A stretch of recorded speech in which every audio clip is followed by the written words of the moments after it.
Figure légendaire de la scène artistique française, Vanessa Paradis était encore une jeune adolescente lorsqu'elle a rencontré le succès en tant que chanteuse. Malheureusement pour elle, la musicienne a vécu des moments difficiles à cette période, comme le jour elle est sortie de scène sous les sifflets et huées du public en 1988.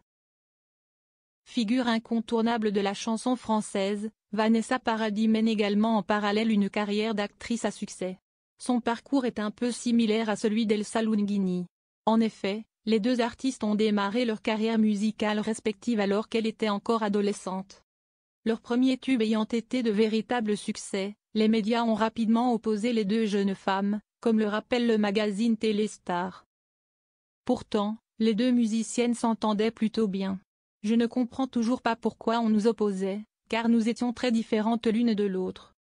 Il y avait de la place pour tout le monde, avait notamment déclaré la tête d'affiche de la série Si tout commence dans une interview accordée au Point en 2019. Pour nous c'était chiant, on parlait très souvent au téléphone parce que ce qu'on vivait était très pénible, avait également révélé Elsa Lunghini lors d'un autre interview paru 4 ans plus tôt dans les colonnes de Doolittle. L'opposition fabriquée de toutes pièces entre les deux jeunes chanteuses a malheureusement eu des effets déplorables, notamment pour Vanessa Paradis.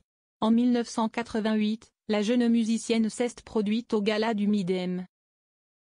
Malheureusement pour elle, l'interprète du tube baptisé Joe le Taxi est sorti de scène sous les sifflets de la foule ce jour-là. Horrible, j'essayais de chanter sous les huées, les gens jetaient des bouchons de bouteilles, des trucs qui faisaient mal. Je n'entendais pas la musique, mais j'entendais les insultes. C'était atroce pour mes parents, en coulisses, note de la rédaction, de voir tout le pays taper sur leur enfant. J'étais une crotte, une mini-crotte, s'était ainsi remémoré Vanessa Paradis dans un entretien accordé au Mondial 2019.